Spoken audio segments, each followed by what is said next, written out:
we put together this workshop because one of the things that most students want to know about is how they can find extra funds for college. If it's not through an assistantship, then through outside funding or through scholarships offered here. So I'm going to speak very briefly, and I told people earlier this week sometimes I talk too fast or too long, so either tell me to slow down or shut up, and I'm okay with that. The two guests I have here with me are Michelle Strange. She actually works out of the Office of Graduate Student Life. This is her first year in a master's program and her first semester. So she was one of the students who was able to land an assistantship, but she'll talk to you a little bit about what she went through to get it. And then Matt is actually in my cohort. He's a third year PhD doctoral student in international education policy. And not only has he changed assistantships multiple times, he has turned his most recent one into a full-time job and also racked up about $10,000 in scholarships last year. So you probably want to hear from him more than either one of us, and that is perfectly fine. This is a very informal setting. If you have questions, if you don't understand something, if there's something you want me to go over again, please just raise your hand or just shout it out. We're perfectly okay with that. We're really here to give you guys the information that you need, okay? So I'm gonna start, not with that, talking to you about the different types of assistantships that are out there. How many of you, just a show of hands, already have assistantships? Okay, so less than half, good. Come on in. And how many of you have heard about them even prior to coming to school here? Okay, so for those of you who don't know, this is probably one of the best sources of funding that you can get here in terms of funding your tuition, whether you're an international student, whether you're an in-state resident, or whether you're an out-of-state resident. And you don't have to have an assistantship within your department. I think Matt will speak to this later. That's kind of the idea that people think that if there are no assistantships in their department that they won't be able to find one, and that's not the case. Come on in, guys. So there are three types of assistantships. There's a teaching assistantship, a research assistantship, and an administrative assistantship, and you have most of this information in your packets. However, we just call them graduate assistantships on campus. So most people refer to them as GAs. You'll hear me often refer to it as a GA position. Within that, there are kind of two differentiations. Full-time. So when you see this advertised like a full-time assistantship, it's 20 hours of work per week. And that, of course, could fluctuate depending on the job that you're doing or what you have going on. But I think they'll also share that you pretty much will set your schedule based on your classes and based on the needs. The other type of assistantship is a part-time assistantship, which is 10 hours a week. So the difference between full-time and part-time is the number of hours per week that you're working. Okay. And then the other difference between the assistantship is whether it's a 9.5 month or a 12 month. And sometimes you'll see organizations say, oh, this is a 10-month assistantship. So there are kind of ranges, but typically speaking, what's offered on campus is 9.5 month or a 12 month. 9.5 month means that you're working pretty much kind of the bulk of the school year, like in mid-August to May, whereas 12 month is year round. So Michelle's position is year round because she's working during the summer as well. Again, you can have either a 20-hour and a 10-hour, and it can be either one of these types of positions. So you can have a 10-hour, 12-month position or a 10-hour, 9.5-month position. So try not to be confused by those different things because you'll hear like all of this different type of terminology. I'll talk about the advantages to each of these a little bit later. The pay scale, we did get a raise. Woohoo! Did you see that? 4%. It doesn't matter to him anymore. Sorry. But they did go. Too. Shut up. Okay. I can't even talk about it. So all graduate assistantships kind of fall into 3 steps. If you're a first-year graduate student, you do not have a master's degree or anything like that, you're going to be in step 1. And so if you have a 9-month assistantship, if it's a full year, it's $14,000. Again, this information is in your packets. I'm just kind of laying it out for you so you know. If you have, the second step is for second year assistants, so you're going into your second year, or if you came in with a master's degree, then you'll be a second step assistantship, and the base pay for that is a little bit higher. And then doctoral students, once you reach pre-candidacy or candidacy, then the rate is a little bit higher. They don't have the other two steps here. They only show the base step on the university website. So even though this is the base, there are no caps. That means that a department they don't have to stop at this. So oftentimes, and we'll talk about it a little bit later, there are some departments that offer a lot more. Engineering and business. I know, I was going to say it. So engineering, a lot of the sciences actually, and business, if you can land an assistantship in one of those departments, they often offer more money. So that's a good place to work. And let's see, some exclusive of tuition, or that is inclusive of the tuition? So this is a very good question. What was asked is, does this include or exclude the tuition costs? No, this is the stipend excludes, so they pay the tuition. The tuition is reimbursed, right? So the tuition is paid. This is in addition to the tuition cost. Okay. So the tuition does not come out of your stipend. This would be the stipend that you receive. Excellent question. If you have a assistantship in your department, meaning you came in and they said, we're going to give you a fellowship and a half assistantship, but then you find one that pays more and you really want to take it, you can ask your advisors if they will defer your assistantship, and sometimes they will. That's not like if you go out and get one. If you get one, then you already have that job. But if you came in with an offer from your department saying, hey, we're going to give you a fellowship and an assistantship, if you found something that you liked better, you could possibly ask them to defer it. And the other thing I would say is that students do leave their positions. So once you get an assistantship, if during the middle of the year you were like, oh my God, I hate this, but I really want to pay tuition, stay, until you find something else. But you are able to change, and that's why more positions come available, because people do change, usually kind of towards the end of the year, but also new positions come available. So I know you had some in your department. Are they filled? The van driving? No. Okay, so later on, see him if you want to drive a van. So some of the things that we were talking about, the STEM and business departments tend to pay more. So even if you're not an engineering student, even if you don't care anything about business, they still have assistantships that might interest you. Like in engineering, they have a study abroad office.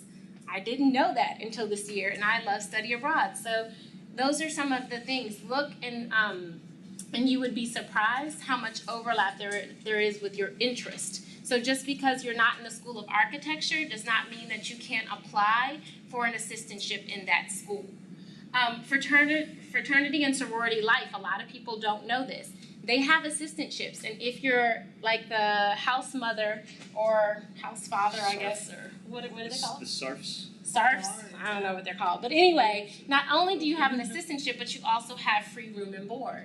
And so that takes care of those expensive apartments. I have a friend of mine who was the dorm mother of a fraternity, so they actually do allow it to go that way. And she had the whole first floor. It was a suite, and they had a cook who came in and cooked 4 days a week. So talk about having it made. Residential life as well, they have lots of assistantships.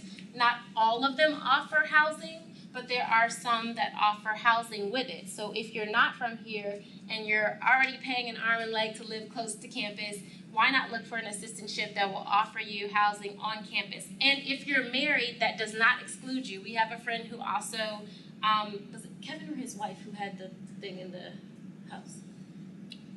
Kevin's wife was in the sorority, but Kevin is the one who's the house dad. Okay, so he was the house dad. So you can live there with your husband or wife. It does not exclude you. Or spouse, if it's not husband or wife. So, assistantships with various study abroad programs give you the opportunity to travel. So consider looking into some of those. If you like traveling, maybe working, and I know you started off doing that, right? Was your first, no? Okay, I'm wrong. But I'm not wrong about this. You can still get the opportunity to travel if you take an assistantship that has those opportunities. And then, of course, being a teacher's assistant or a research assistant offers you the opportunity to gain valuable experience. So now at both the master's and the PhD level, they want you to present at conferences. They want you to publish. Being on somebody's research team, having the teaching assistance experience will definitely help you after you graduate. If you're looking at staying in the university and you haven't taught a course but you TA'd, you can put that on your resume. Being on a research team and having your name on a published article, even if it's at the end, it's still a published article. So these are ways that really, really, really you can use your assistantship to pay off. So now just kind of getting into it, what it looks like in terms of how it pays your tuition. So again, one of the major benefits of having an assistantship is that it pays your tuition.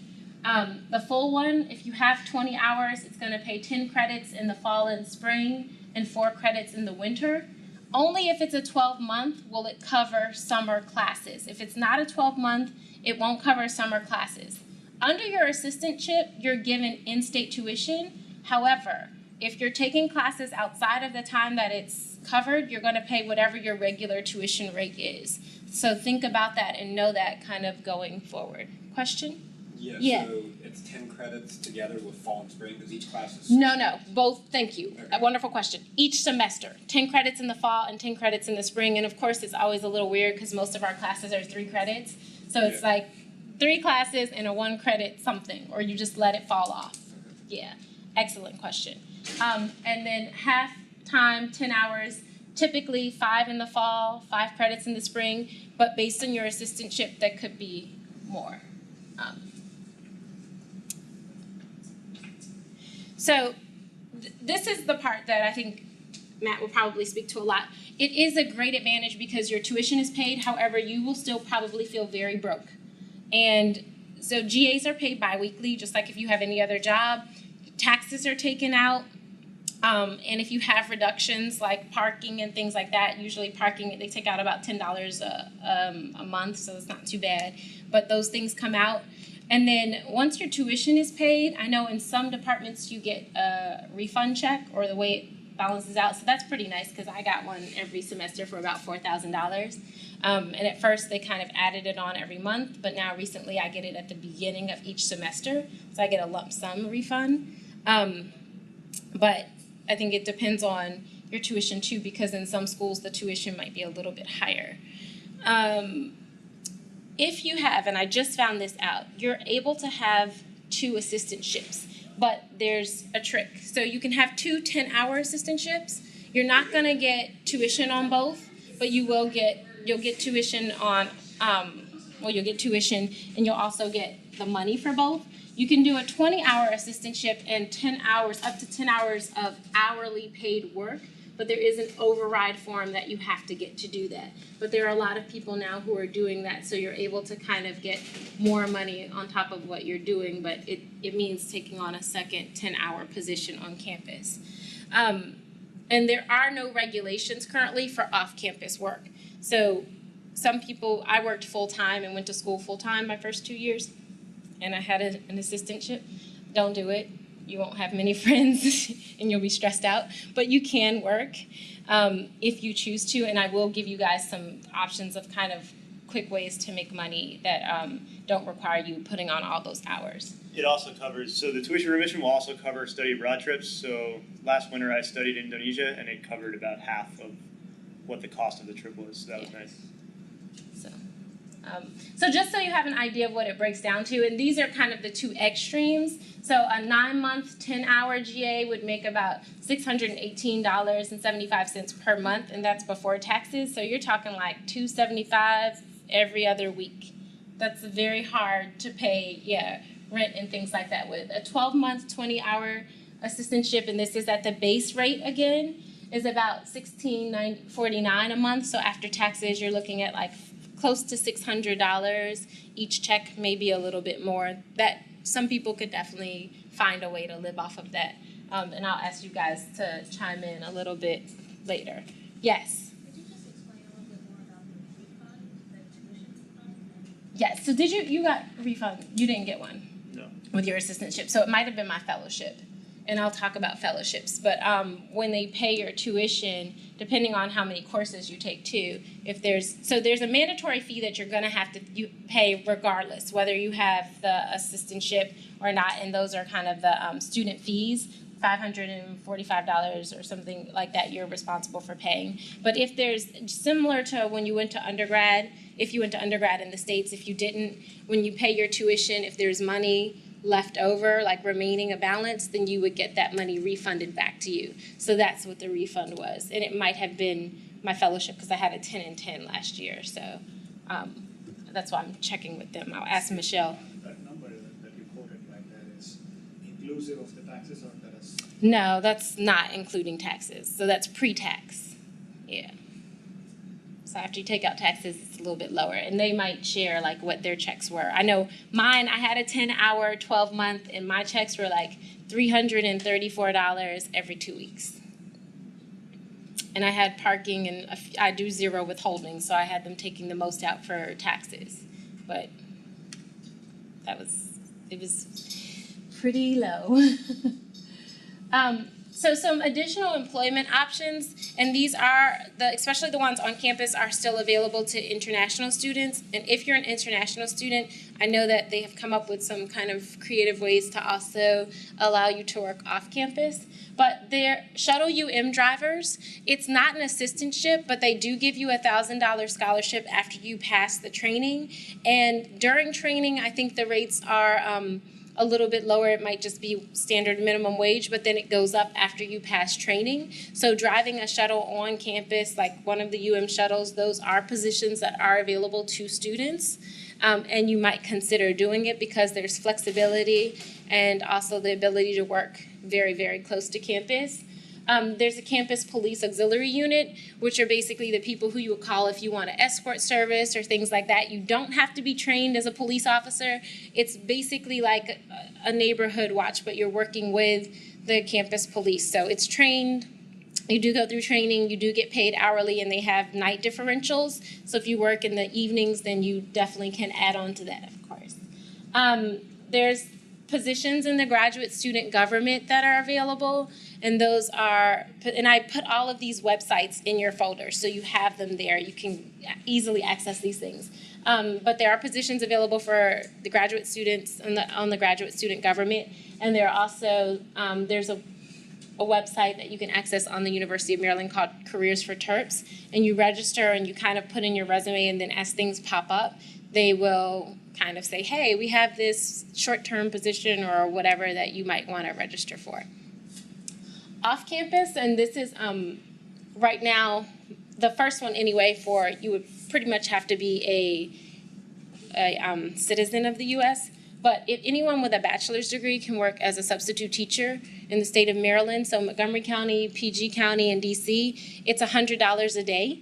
And I put the websites where you can register there. But essentially, you would just take the jobs that you want on whatever day. It'll show you which schools have openings, which grade level, and things like that. And you can pick up a job and then work that day. And it's about $100 a day. That's the pay rate. So that's pretty good if you consider, okay, I'll work 5 days during the month. You know, pre-taxes, that's an extra $500. Certainly, international organizations have internships. They're not all paid. Some of them are. But if you're looking at the big organizations, they might not be paid, but they're a foot in the door. So if you can land an internship, and this is something that international students can do as well, if you can land an internship with the World Bank or USAID or one of those huge organizations that we are privy to being so close to DC, that will really help set you up for after graduation and also expose you to more opportunities. So I would certainly say look into that. And then local community colleges for incoming PhD students who have their master's. Because you have a master's degree, you are able to teach at one of the local community colleges if there are some courses that overlap with your area of expertise. And they're generally you just kind of fill out your resume to whatever opening, they put your name in a pool, and it might take a few months, but they will call you back. And so that's another thing to kind of look out for. Questions on any of this? So now we're going to tell you how to get the assistantships. So very quickly, one last thing before that. Time off and leave. So you don't earn like unpaid leave or vacation days. If you're sick, you're sick. You tell your boss and you don't come in. You know, their 12-month assistantships are required to be here usually during the holidays and things like that. I mean, you'll have that whenever school is closed, obviously you're not here, but during the winter break and things like that, Michelle, we'll see you because you'll be here when nobody else is. So think about that when you get the 12-month assistantship. But a lot of people will allow you to bank hours, meaning you can work longer days or work more hours before the breaks and then use those hours to take off because your pay is set. So they're never going to take off if you miss a day. Your pay is always going to be what it is for those 2 weeks. And that's just kind of how it goes. I just met with most of the parents, but if you are a parent or become a parent, then there are definitely also special guidelines that have been adopted for you in terms of leave. Health insurance isn't mandatory, but as a GA, you can enroll in the university employee health benefits program. So if you're interested in that, then certainly that information is there. All right, so here's how you find it. There is no one specific site, and this stuff is already written down for you. It's on the one sheet that's it's kind of, what's this one? On one side it says finding an assistantship, and on the other side it says additional employment opportunities, so the information is there. But there is no one site on the university's website that has all of them, unfortunately, because people choose to list them or not list them. But the first one, ejobs.umd.edu, if you just click it, it'll take you here. You would go to graduate assistantships, and then you can type in keywords or you can do a search. Right now you'll see there are 17 positions available. The high season, I would say, usually is from about the end of April or May through July, end of July, maybe beginning of August, because that's when a lot of students are graduating, are leaving, and there's turnover. That does not mean that you cannot still find an assistantship. Things are coming up every day. These are the ones that are currently available. So there are still assistantships out there, and as people start different projects, maybe in the fall, there might be new assistantships coming available. So don't not look or give up on looking because there are things there. I just lost my spot. Maybe I can go back to it. No. All right, sorry. The other thing that I would definitely say is, hello. Talk to people in your department and also like friends and things like that, because those are the people who are going to know about assistantships as they come up. So you don't want to just not talk to people. Like, start to talk to people in your department, start to talk to your friends. That's how you know about what's coming available, and they'll be able to share with you when they're leaving a position. Like, I applied for a position that my friend left. She was like, oh, I'm about to quit. And I was like, great, I'm going to call your boss. So that's a way to find things and jobs, and also look around campus. In STAMP, there are boards where people post things in your department, generally between the stairs. So if you're a person who always takes the elevator, you might be missing something, because going up and down the stairs is where they have a lot of their opportunities. That's all that I actually had. I'm going to let you guys take over and tell your experience, and then I think I have one other thing later. So I don't know who wants to go first. You can start. Okay. Well, hello, everyone. As Portia said, my name is Matthew. I'm a third-year doc student in the International Education Policy Program. I've been very, very lucky at the University of Maryland, but it has not always been so. It's been an interesting ride to get to financial security, but I finally made it, so hopefully what I have to tell you will be helpful. And if you have any questions, feel free to email me or talk to me afterward. I'm happy to listen to you. It's my third year at Maryland, but it's my fourth year of grad school, and my first year, my master's year, basically drained me of all of my cash reserves. So coming to Maryland, the big decision was, how am I going to pay for it? And if I couldn't pay for it, I wasn't going to come. So I was actually searching for assistantships when I was in my other institution, and I got very, very lucky in that I got the first one that I applied to. I was looking around for stuff, and there was nothing that seemed to fit what I was doing. And then the one that I did find was to be the assistant director of the Science, Technology, and Society program for the College Park Scholars, which is one of the many living learning programs that are on campus, on the other side of the campus. So my boss was a wonderful, wonderful woman. She recently left to go live on a boat with her family. So that's kind of how I fell into my full-time position, which is another story that I'll get to. Basically, I was given a lot of freedom to run the types of programs that I wanted to within the context of this STS framework. So it was nice. The other bonus is that it's affiliated with the engineering school. So my stipend was bumped up a little bit than what it would be if I were in one of the humanities schools. It's a sad story, but unfortunately a true one. So that's basically how I came into my assistantship. The projects that I was doing there were very flexible.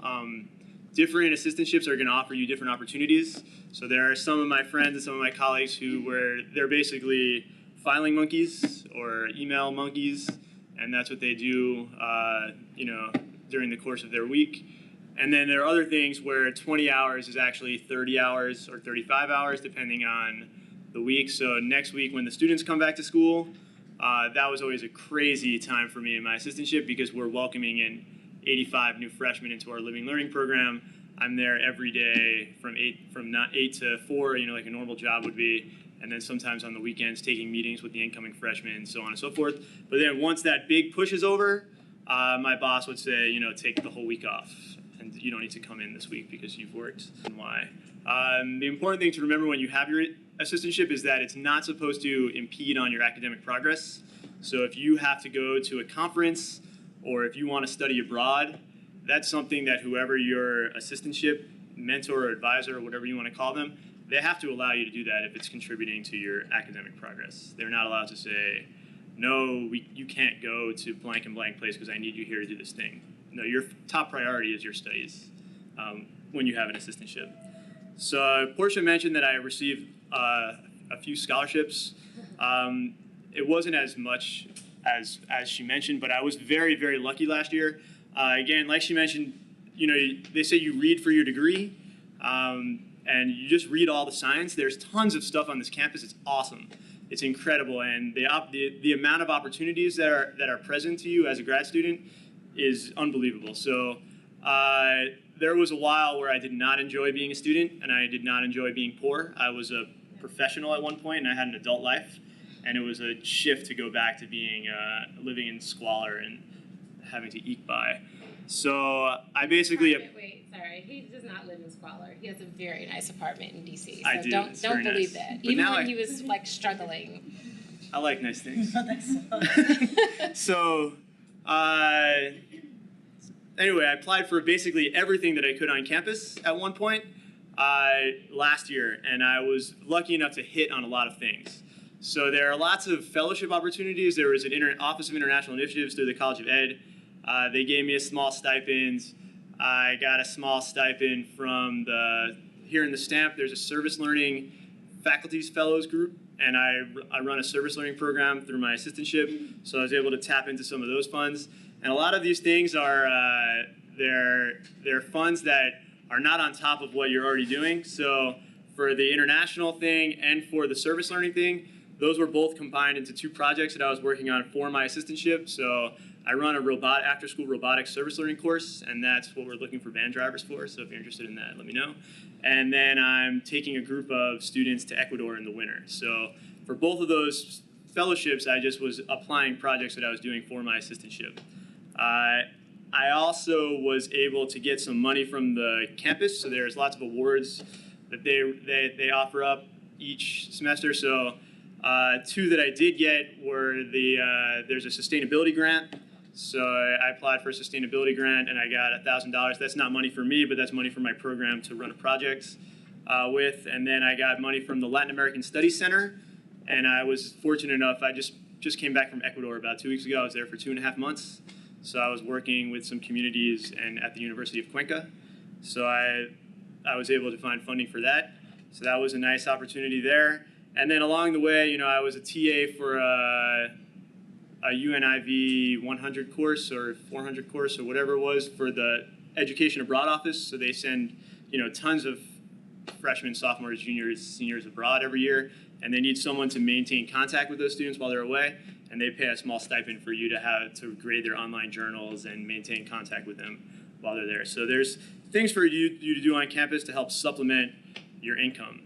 The one thing I want to say, I think what I learned from Matt is that it doesn't have to be in your major. So I was always looking for things in education because that was our major. But what he was like, well, why didn't you apply for the Latin American stuff? Your research is in Brazil. So think about your interests, your study interests, your personal interests, and your area. And look for things in all three of those areas because you would be surprised what the other departments offer. And sometimes it's not on the university website. It's in the departmental website, and sometimes it means being a little bit creative. And so I think that that's one of the greatest things that I've learned from kind of my peer here is that you can really look for other things, and then also to use your friends because he and Amanda and some other people in my cohort, those are the reasons.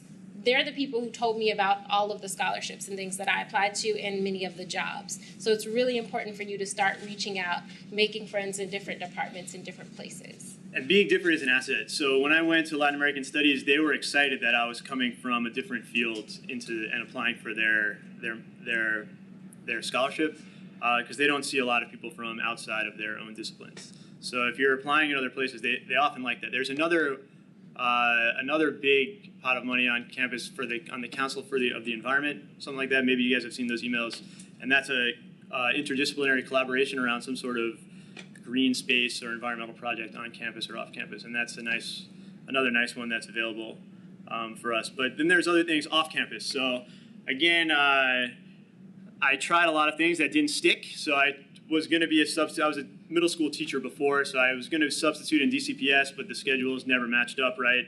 I have a buddy who runs a place called Smucker Farms in DC, so I would be the cashier for every once in a while when he needed someone in there.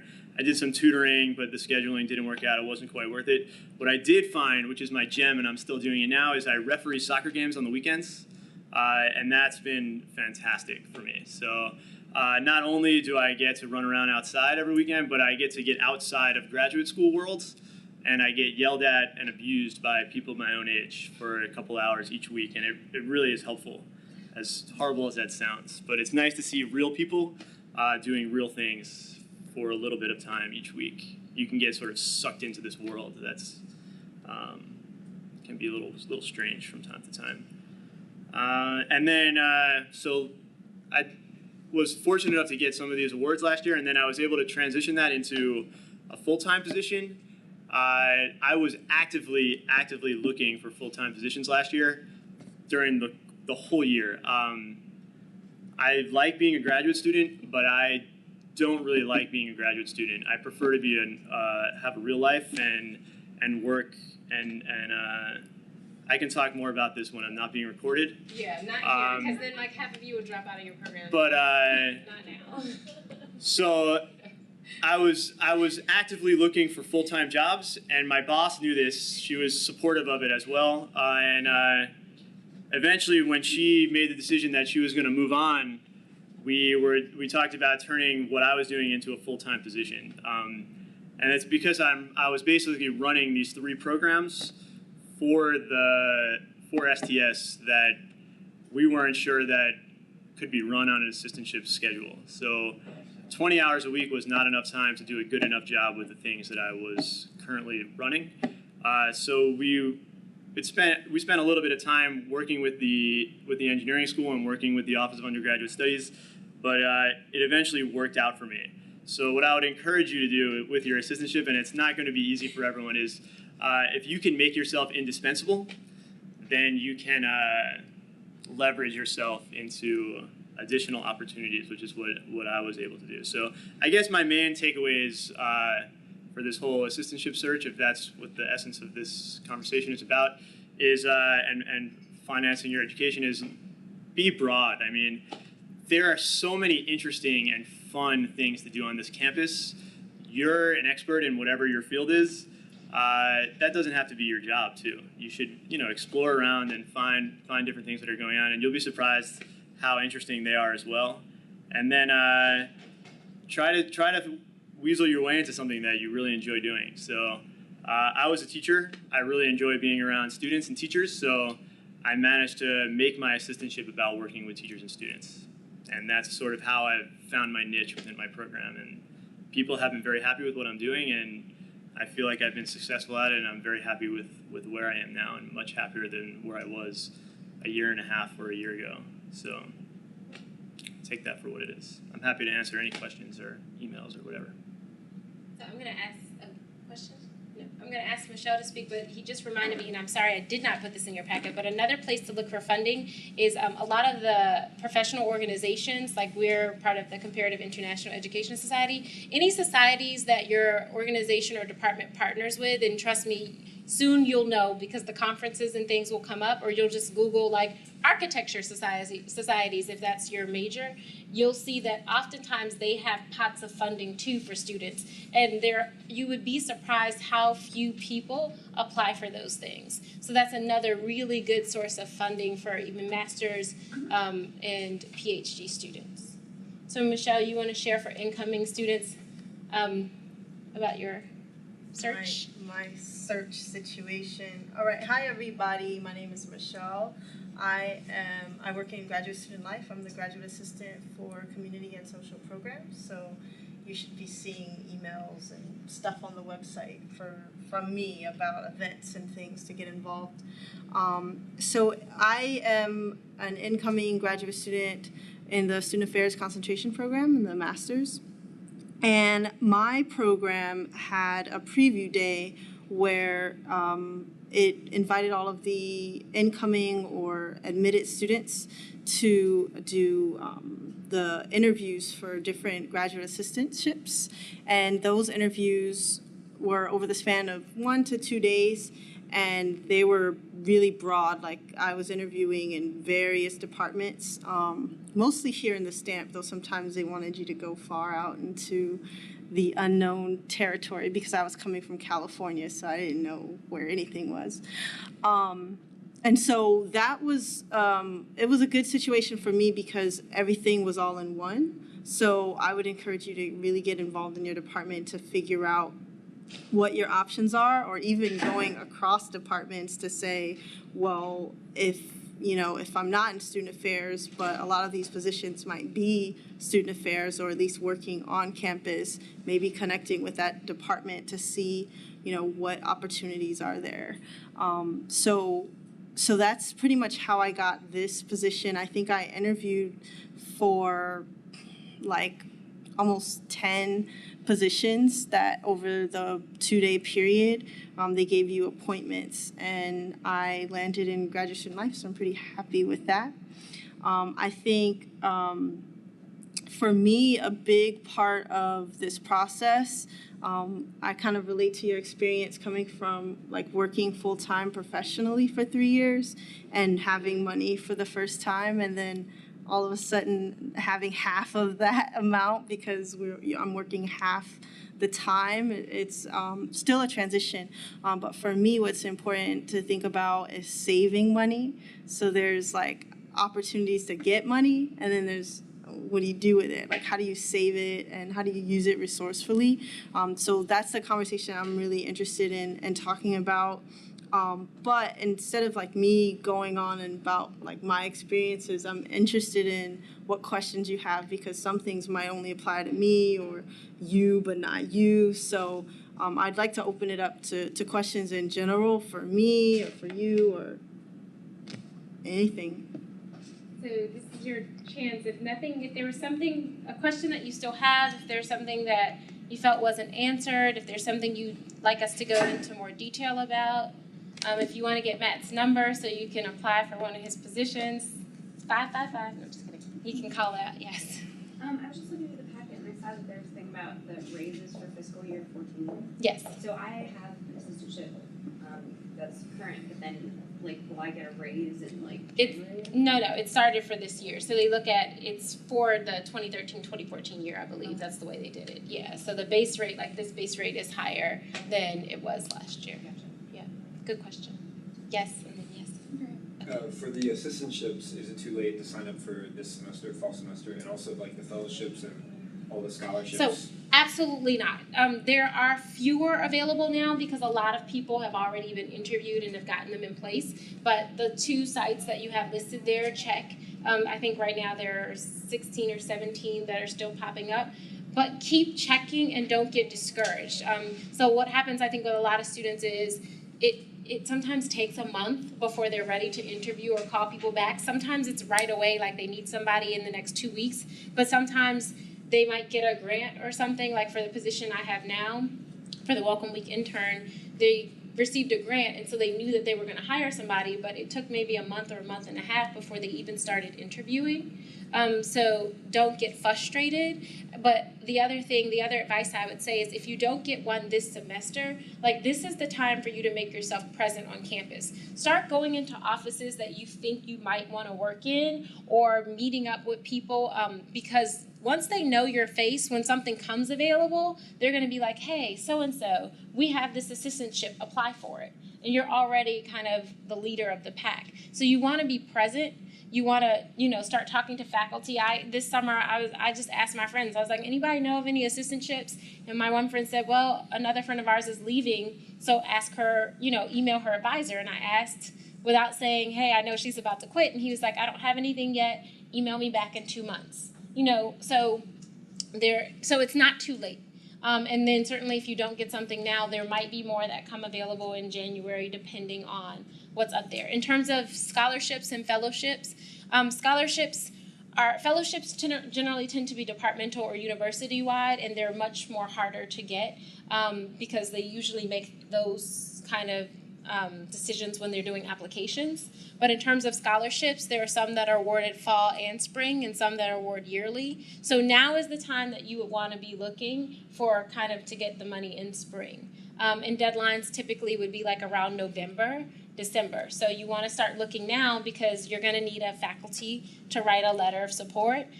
Give them enough time. I think we've all done this, like gotten something, and then we need a faculty to write it in 2 weeks or in 2 days, and they're like, no, I'm busy, and you didn't give me enough time. That's not professional. So think, know beforehand. Give them a month. Sometimes they'll ask you to write the letter yourself, but either way, they want to. Your faculty who do it, they want to know that they know you and that they can really say something true about you, but they also want to have enough time to submit something that rings to who they are.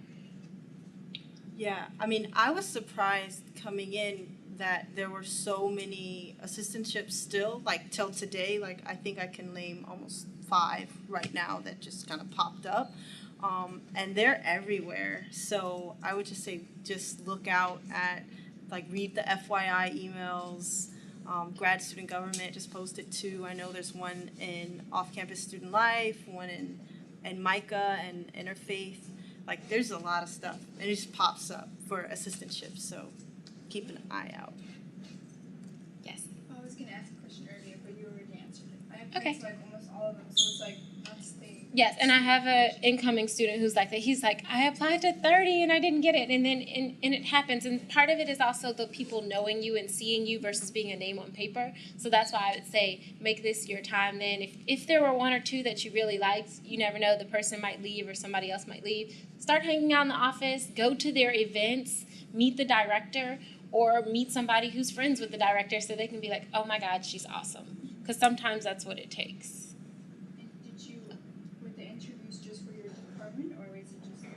The preview days were, and then I think from there, like there were interviews in my office that were for us, but then like other people got them somehow. So I don't know how exactly the department organizes it, but I know that it eventually opens out to everyone. So in some departments are doing that, what's called preview day, where they invite once the students are accepted, they invite you down, and then they invite everyone who has assistantships, and you come and you kind of interview. If your department doesn't do it, now is the chance to be like, I heard that some other schools do it, in a very nice way, because the faculty might not have ever thought about it. I know my department is just going to do it this year coming up. So you might want to say, hey, is it possible, like when incoming students come in, can you guys help with assistantships? Because it's not something that they often think about. I think Matt he deferred coming for a year because he didn't know about assistantships on campus, that there were so many, and went to Harvard. And then when he came, he was like, had they told me this, I would have just come straight here. But I think a lot of people don't always know that. Yes, ma'am. Can you elaborate more on time off? So I have an assistantship right Mhm. now, and I already know that ahead of time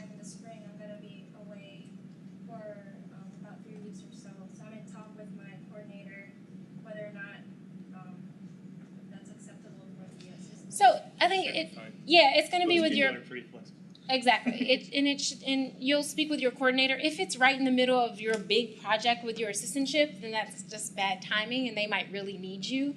But typically, especially if it's around spring break or whatever, it should be fine. And what you can always ask to do is, again, bank hours. So work more, a little bit more leading up to that time or when you get back, so that way you've worked, because they won't deduct your pay. When you go, you're still going to get the same pay as if you were there every day. So usually with the 12-month assistantship, are we eligible for like 2-week break, or it just depends on the advice at what time and how much? I mean, so when school is closed, like during those times, then certainly you're off too, like around Christmas and that spring break, that kind of stuff. So when campus is closed, you're closed. You don't have to come in. But when you have a 12-month, yeah, you're human and you just can go on vacation. So I think with 12 months you get 10 days is what it is. But you can also talk with your coordinator and figure that out.